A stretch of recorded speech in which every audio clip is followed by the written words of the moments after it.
another foul between two old friends. It continues. Nieve against Cedeno.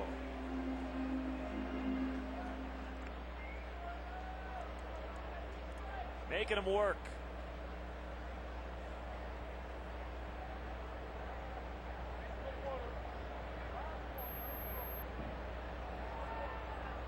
Here he comes again. Another foul.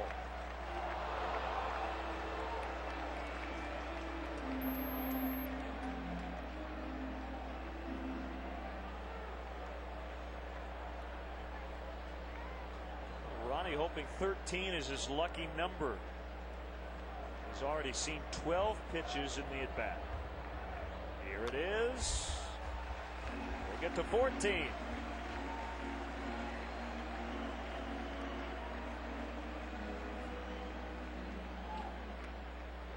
Think about, I guess it was Alex Cora, right, against Matt Clement in Los Angeles. 18 pitches, and the last one left the yard. Another foul came back up and hit Cedeno's bat. We'll get to 15. Do I hear 16? Some full innings worth of pitches to one batter here. We've talked about it before. The major league average is between 16 and 17 pitches per inning. Nieve throwing a whole innings worth of pitches to one batter.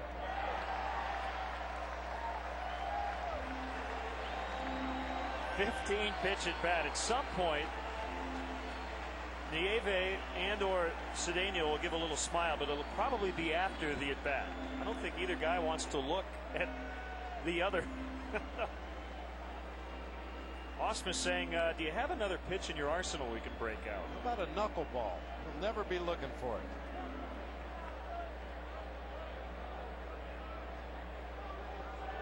Well, the credit to Nieve that he's been able to throw that many pitches close to the strike zone here on the full count. Ronnie just able to keep getting a piece of it. Slider here. Number 16, Cedeno golfs it to left. A 16 pitch at bat results in a fly to left. Yeah, look where Ronnie was when that ball came down. He was nearly to second base. Just a routine high pop up into left field. Had Preston Wilson mishandled that ball at all, Ronnie would have at least been on second, maybe on his way to third.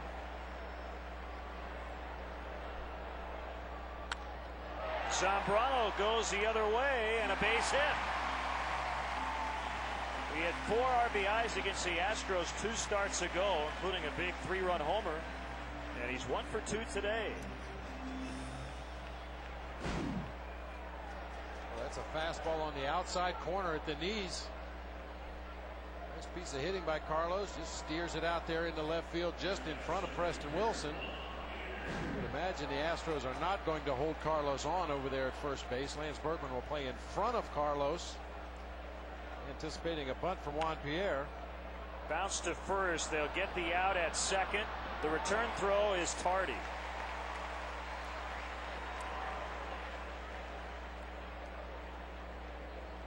So after Nieve threw 16 pitches to Ronnie Cedeno, he's only thrown a total of 2 to the last 2 batters.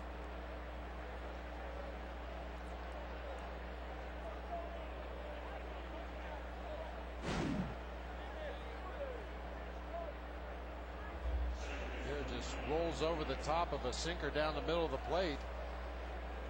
Zambrano just peels off to the right to get out of the way of the throw from Adam Everett. First time Nieve's missed in his last 14 pitches.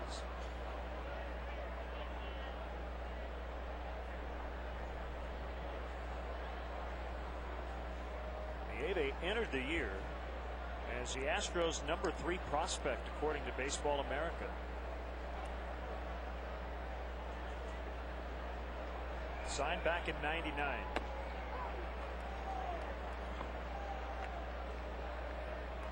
Started the year with 3 relief appearances, and now his 11th consecutive start.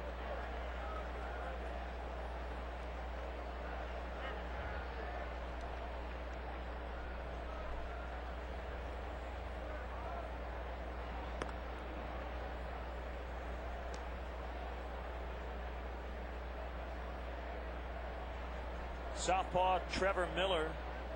He is getting loose in the Astros bullpen.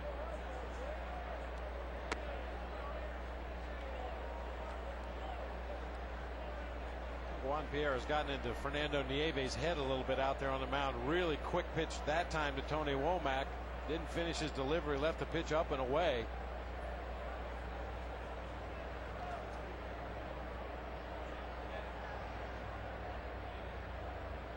Two-one with Pierre running. The pitch is a strike. Bounce throw, another close one, but Pierre in with his third theft of the afternoon, and now 23 on the year for Pierre.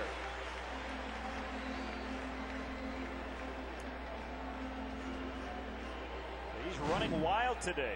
Well, that short hop throw into second base forces Everett to first come up and pick that ball off the grass. Gets the tag down right on top of the base.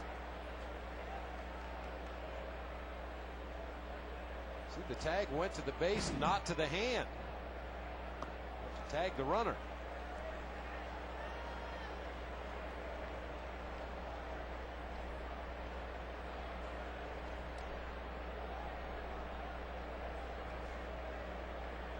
Three and two on Womack.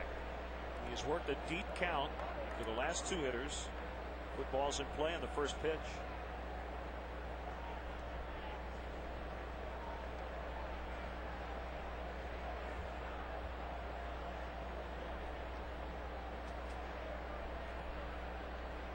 Long look, Nieve now set at the belt, and a 3-2 pitch is fouled off.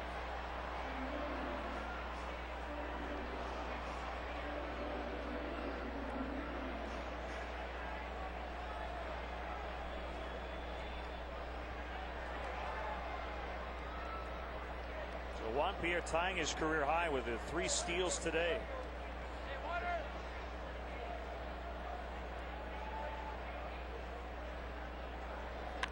Womack chops it to second. Burke with a short throw, and the inning comes to an end. Cubs leave 1. They lead by 1 after 5.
The Cubs battle the Detroit Tigers this Sunday, June 18th at 1:20. The first 20,000 will receive a scratch and win card. 100 random winners will get an authentic autographed Ron Santo Shut Sports official MLB base. Compliments of Chevrolet.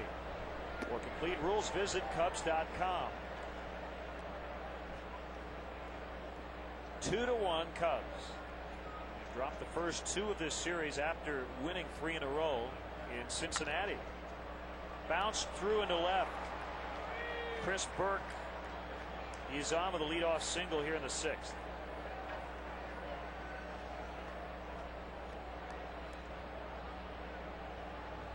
We only get glimpses of all these teams. We see the NL Central teams more than anybody else, but based on what we've seen from Chris Burke, I think he's going to be in the big leagues for a long time. He certainly can hit. He's versatile. You see the athleticism, and had that great night 2 nights ago. And we know he's a hard-nosed guy. You talked about the separated shoulder he suffered down in Houston, was right back in the lineup a day later.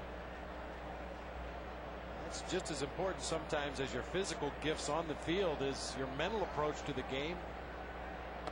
How much discomfort and pain you can put up with on a daily basis, because you will have a lot of discomfort and pain over the course of a baseball season, and Chris Burke just continues to grind along.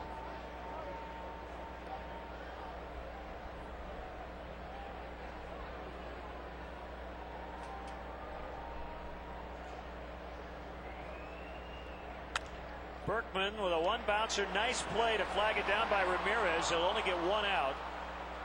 Like a brief bobble by Womack, and he saw the hard charging Burke coming at him, and so they only get 1. It's one of the toughest double plays to turn when you have a left-handed hitter at the plate that's been known to pull the ball through that hole in the right side, and he hits the ball to the left side.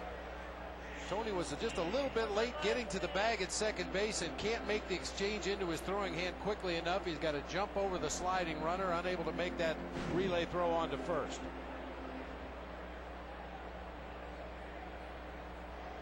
That second baseman cheating a little bit away from second base, expecting the ball to be hit toward the hole between first and second. He's got a long way to go to get to that bag. Sinker strike on Lane. Slide out and popped out.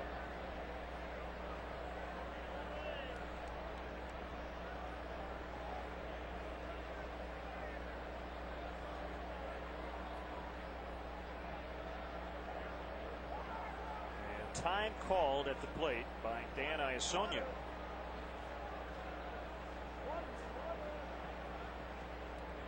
Five hits for the Cubs. The Astros have 4. Lone home run thus far, Jock Jones in the second.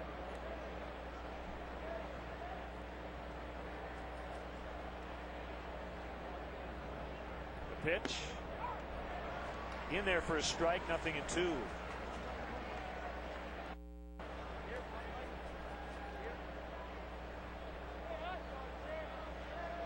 Lots of day action today. The Cardinals are in the bottom of the 9th in Pittsburgh with a 6-5 advantage.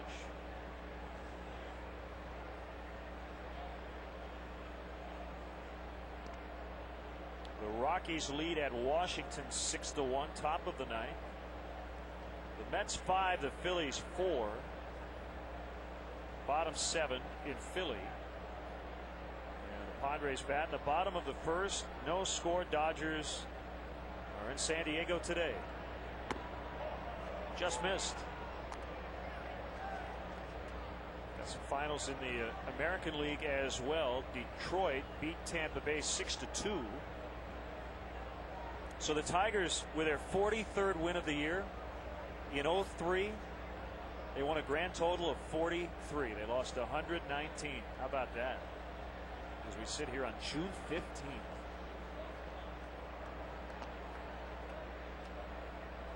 That's amazing. It really is. I mean, obviously Jim Leyland has had a lot to do with that, at least changing the attitude in Detroit, how they approach their business, what they expect when they take the field on a daily basis. Certainly we know what he expects.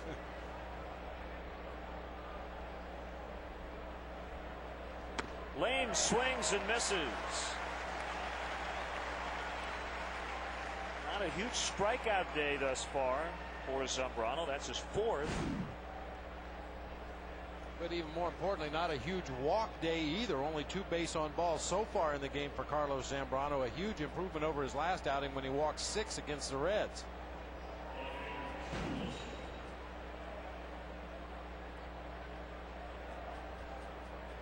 It's Preston Wilson with 2 outs. Berkman still at first. Toronto beat Baltimore 4-2. Cleveland leads at Yankee Stadium 6-3 in the 8th inning. Early 1-0 lead for the Mariners in Oakland. Burley and Reinecker tonight. White Sox in Texas. Knocked down by Zambrano, but he will eat it. Throw to second, trying to sneak one in with Berkman rounding the bag, but Lance was able to get back. That'll be a hit for Preston Wilson. Like Zambrano was able to knock it down, but couldn't get the out. So right there, just got it on the fingertips. Pretty good chance Ronnie Cedeno makes that play. Good awareness by Carlos, however, to get that ball, look to first base, and hope to get Berkman to round the bag too far at second.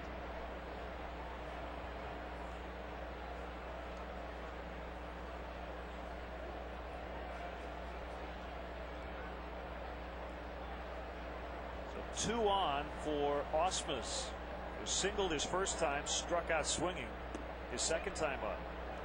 Got a little discussion with the home plate umpire, Iasonia. He swung and missed. I guess he thought he had gotten a piece of that ball and then it hit the dirt, but that's not what the call was. It was a civil discussion. What you would expect from an Ivy Leaguer. Dartmouth, isn't that where Brad Ausmus went to school? Yeah, that's right. That's where Mike Remlinger attended school.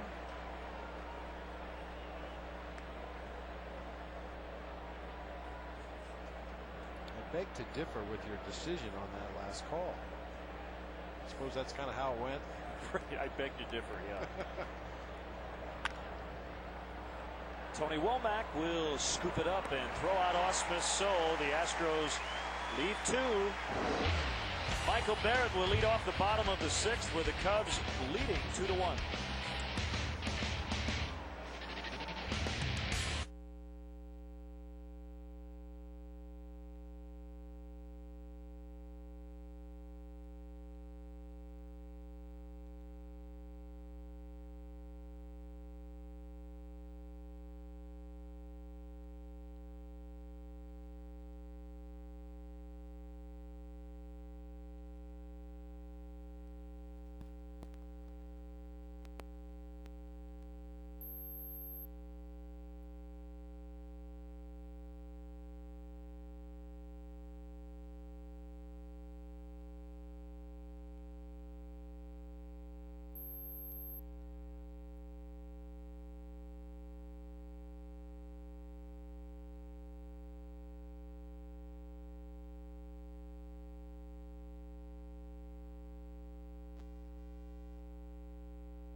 After the game, stick around for BMW Cubs Post-Game Live. Get highlights of all the action. Analysis from Dan Plesac, plus hear what Dusty has to say during his post-game press conference. Don't miss BMW Cubs Post-Game Live immediately following the game right here on Comcast Sportsnet. It is still 2-1. Michael Barrett knocked in the first run in the opening inning with a sacrifice fly. Appeared to tweak something, but he remained in. Hits it hard. Lamb a little to his left.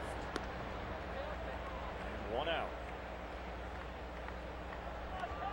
We'd like to welcome Insight Cable viewers watching in Macomb, Illinois this afternoon.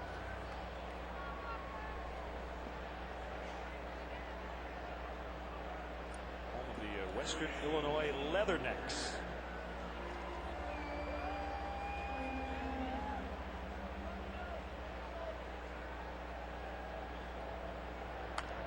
Fouled away by Todd Walker.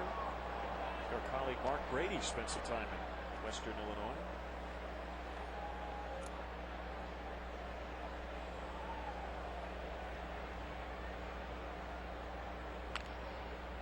Called foul on the ground.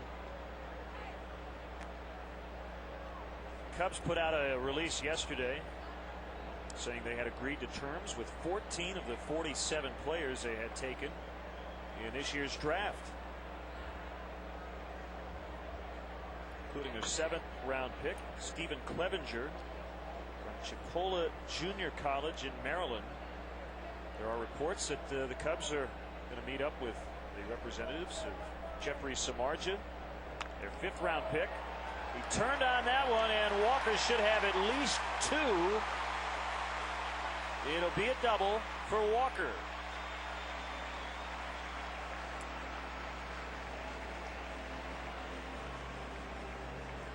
So he's in scoring position with 1 out. 10th double of the year. Throughout the season, it looks like the Astros would like to just keep the ball away from Todd Walker and force him to hit it to the opposite field. That time, Nieve makes a mistake over the inside part of the plate, and Walker drives that ball down into the right field corner for extra bases.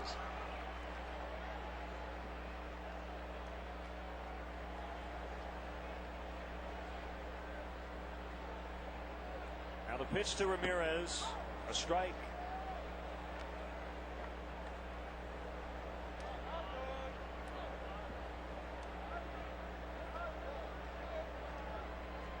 Looking at the list. Ground ball to third, backhanded by Lamb, and a good throw.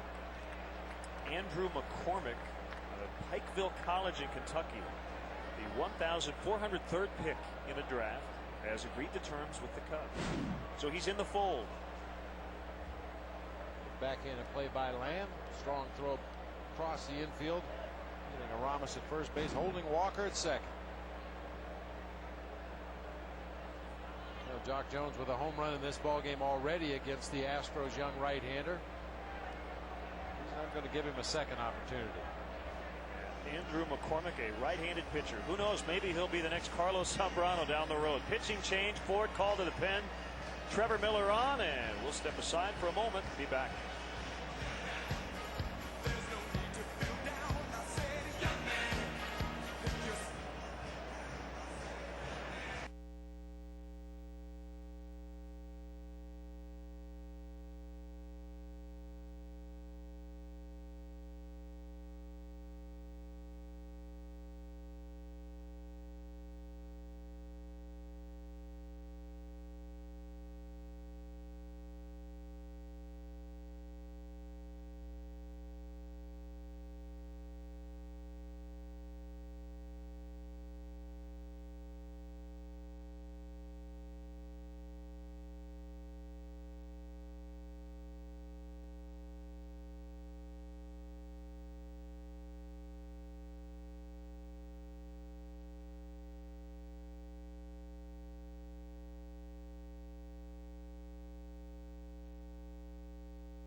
Left-hander Trevor Miller comes in to face left-handed hitting Jock Jones.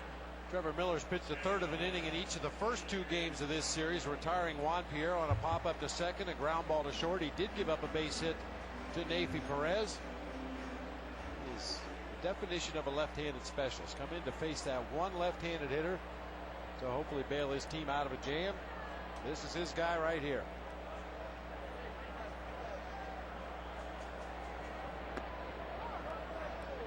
Strike one on Jones. If he reaches another lefty on deck, Bynum. Cubs could go with Matt Merton, who's hitting .375 against lefties, but then the Astros could turn around and go with a right-hander. Check swing foul.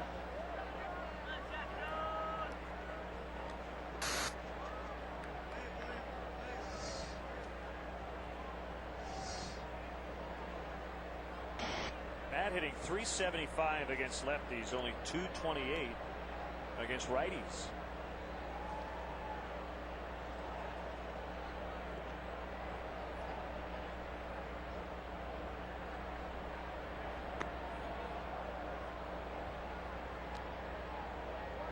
The odd thing is Phil Garner goes to his lefty Trevor Miller to face Jock Jones. Jock Jones 3 for 6 lifetime with 2 doubles against Trevor Miller.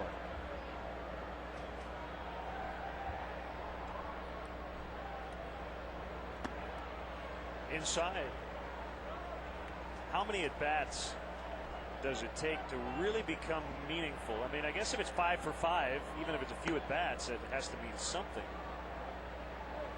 I think every manager has their own cutoff point. I think after 10 at bats, especially if they're all in the same season, certain patterns start to develop. And if a guy is 0 for 6 with 6 strikeouts, that does tell you a little something.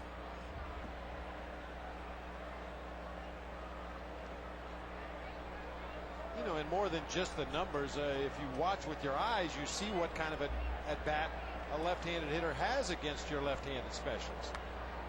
I mean, so far in this at bat, we've seen Trevor Miller throw that big sweeping breaking ball. He's run some fastballs inside on Jock Jones, but Jones hasn't looked intimidated or like he's trying to bail out against this tough lefty. He's looked very comfortable in there.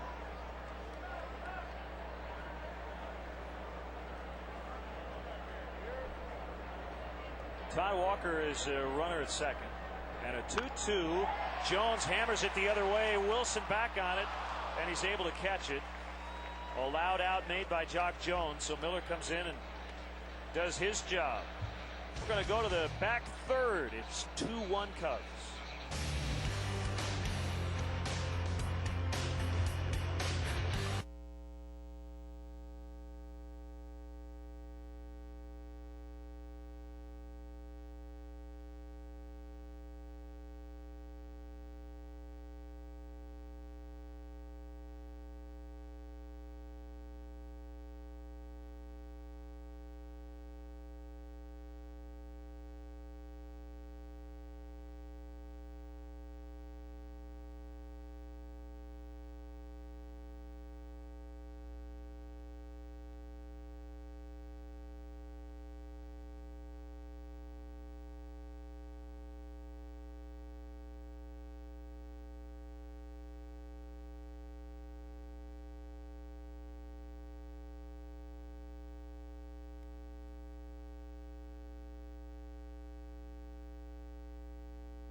Coming up this Saturday, June 17th, the Cubs battle the Tigers at 3:05 on Culver's Day here at Wrigley Field. The first 10,000 fans will receive a $2 Culver's gift card, good at any Chicagoland Culver's restaurant. Fly ball hit by Adam Everett. Pierre with a catch on the warning track. Gotta have the tag here. Culver's restaurants, taste how much we care. Culver's will taste good this weekend. With the temperatures rising here in Chicago. Morgan Ensberg was healthy enough to play today, but Phil Garner giving him an extra day, and he is now pinch hitting. Ensberg had missed the last 4 games due to a bruised right shoulder.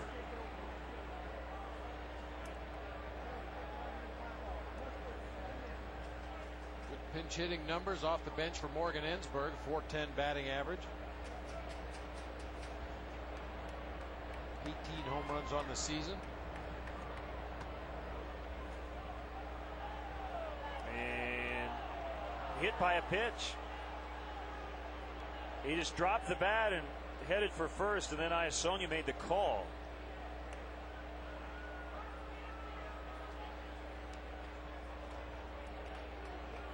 I don't know if Bob Davidson saw it at first, but no argument from the Cubs. Fastball up and in. Not the usual reaction you see when a guy gets hit on the hand, but Ensberg sold it well, heads on down to first base.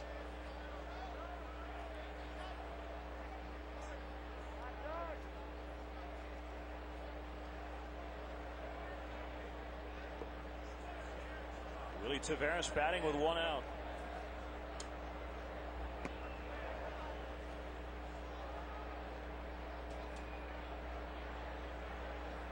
Dan Wheeler, Dave Borkowski both cranking it up down in that Astros bullpen. They wonder why two right-handers. Wheeler would probably be the guy if the score is tied, or if the Astros should happen to take a lead. Borkowski would be the guy if the score would stay the way it is. Carlos Bernard coming up. Actor on the hit show 24 and a Chicago native. My palms are sweating already. That show makes me nervous. Yeah, you were always on the edge of your seat watching 24. Take a shower when you're done watching that show. The 1-1 swing and a miss. Hey, by the way, speaking of sweets, talking about Culver's, are you going to eat your cake? Billy Williams with a birthday cake up here, turning 68 today. I believe I'll let you have it. Okay, thank you. Well, I mean, if you're not going to eat it, only if you don't want it. Glad to take care of it.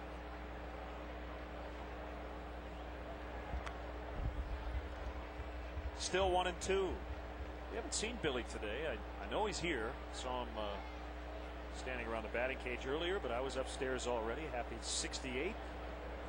Dusty turning 57 today. Cubs trying to gift wrap a win for their manager, who is 4-8 as a manager on his birthday. Pretty good when he played. 361 career hitter on June 15th.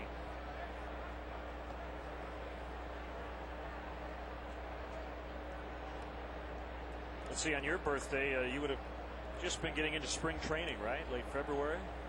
Never made it out on my birthday.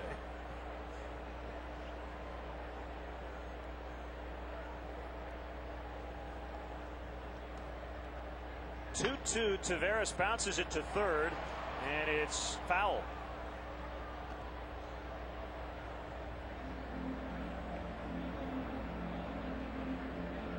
Usually on my birthday every year, I felt like I was a year older, because at that point in spring training you're doing a lot of extra running. It's right after pitchers and catcher camp ends and the full team workouts start.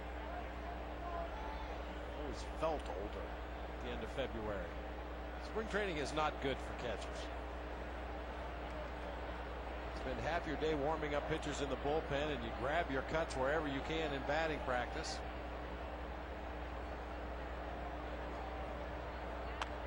Another foul.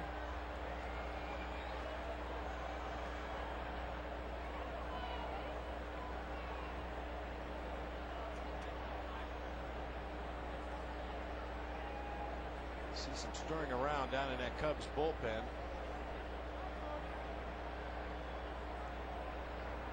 Aaron Howery will get up.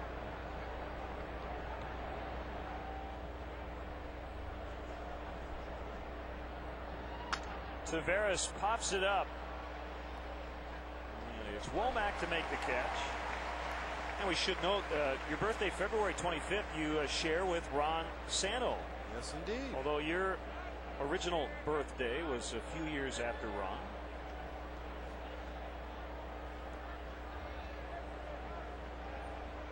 George Harrison. Oh, really? February 25th. Okay. You got a half birthday coming up, right? At some point in the next month or so. Ron Santo for president.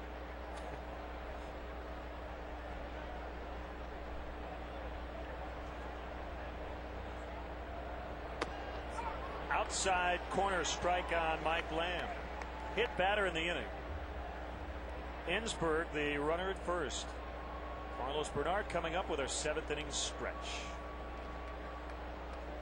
He's got the throwback wool jersey on today. A very comfortable day.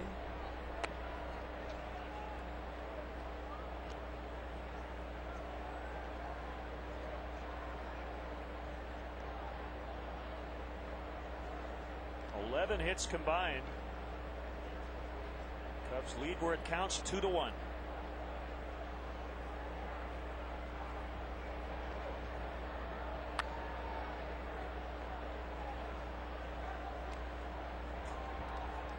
Nice play by the guy protecting the bullpen at the moment, Angel Guzman.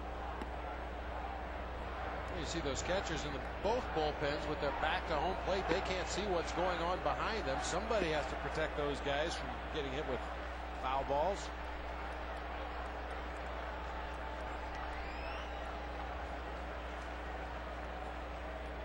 Two swing and a miss. 7th inning stretch time from Wrigley. Today's guest conductor for Take Me Out to the Ball Game. Welcome, actor and Chicago native Carlos Bernard. All right, Chicago, this one's for Harry. Let me hear ya. A 1, a 2, a 3. Take me out to the ball game. Take me out to the crowd. Buy me some peanuts and cracker jack.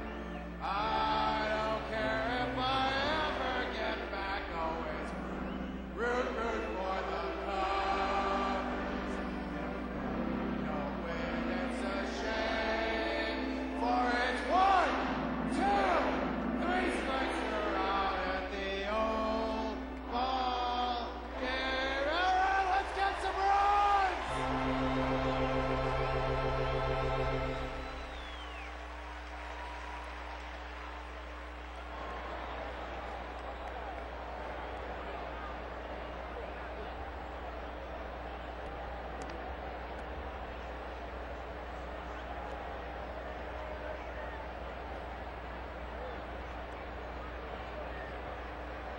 Yeah, it's a great.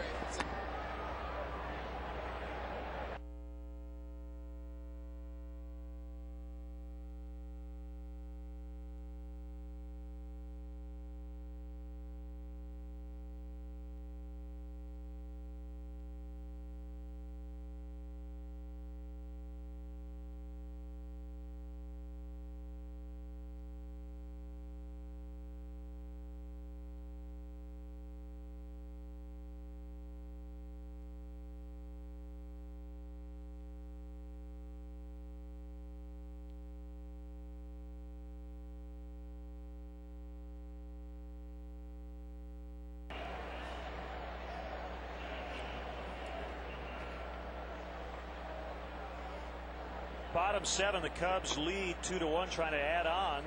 Freddie Bynum batting against the new Astros pitcher, right-hander Dave Borkowski. Carlos Bernard, great job with our 7th inning stretch. Evanston native with the new Trier and Winnetka. Actually, I gotta correct you there. It's really Wilmette native, and all my friends gotcha. from Wilmette are killing me because everybody keeps saying Evanston. All right, that's what it says here. We'll get it right. Wilmette. And you know how these friends from home are.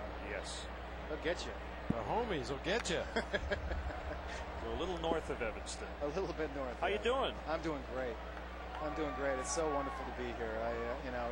I started coming here when I was 6 years old, and Ron Santa was on the field, and I just got to meet him and talk to him. It's so much fun. Yeah, that must be great for you. You've got the Ernie throwback jersey on. Have you seen Billy today? It's his birthday. Billy signed my ball right here. That's great. What a thrill. Yeah, it really is. It's a huge thrill. And what's great is I have all my buddies from grade school and high school here. We got like 18 people here at the game, so it's just a great day, fun.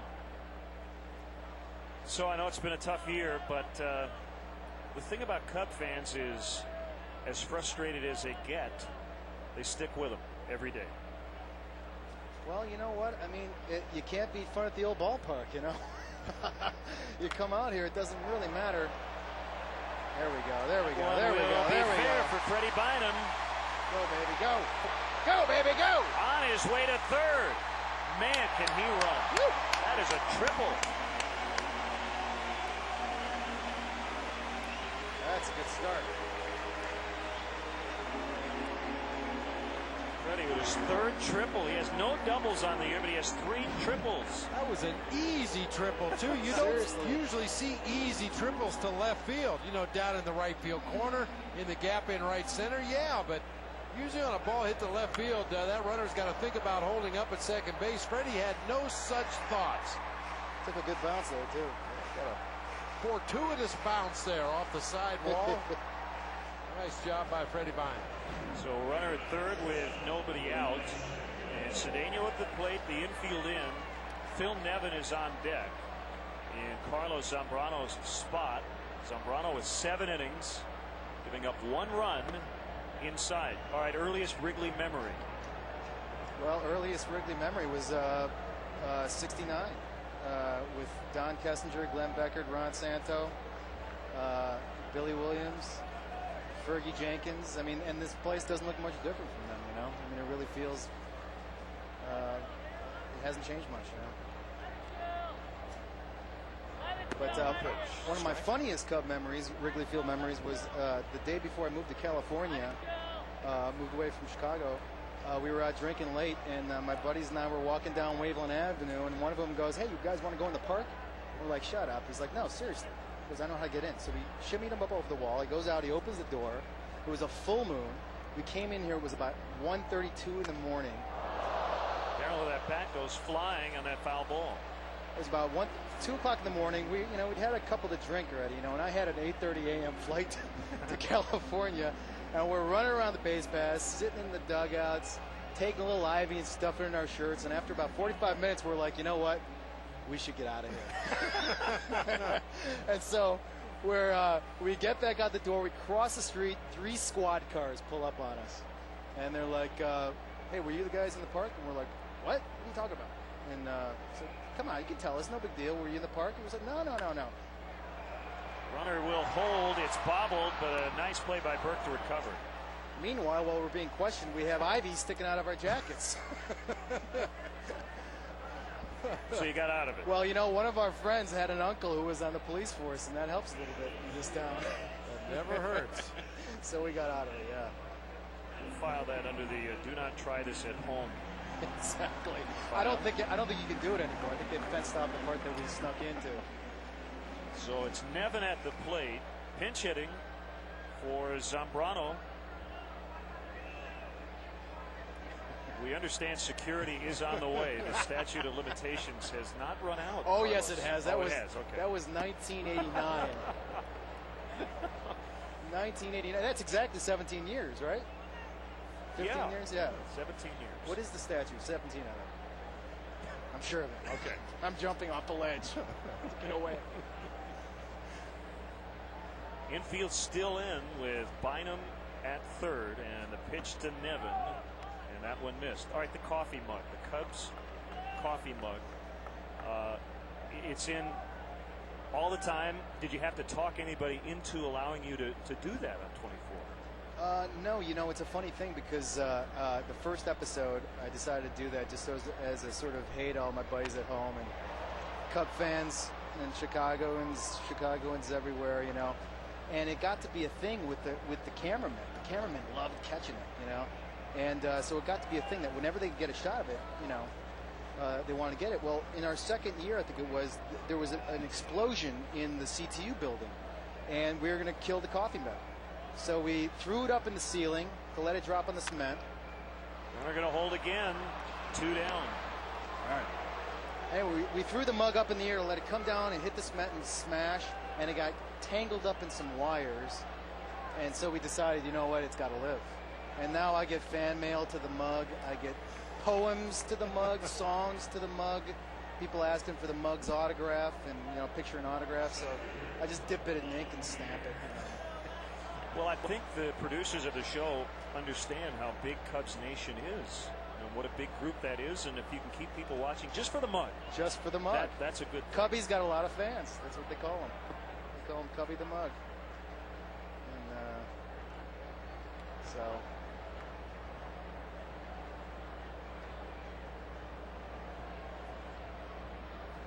1-0 on Pierre.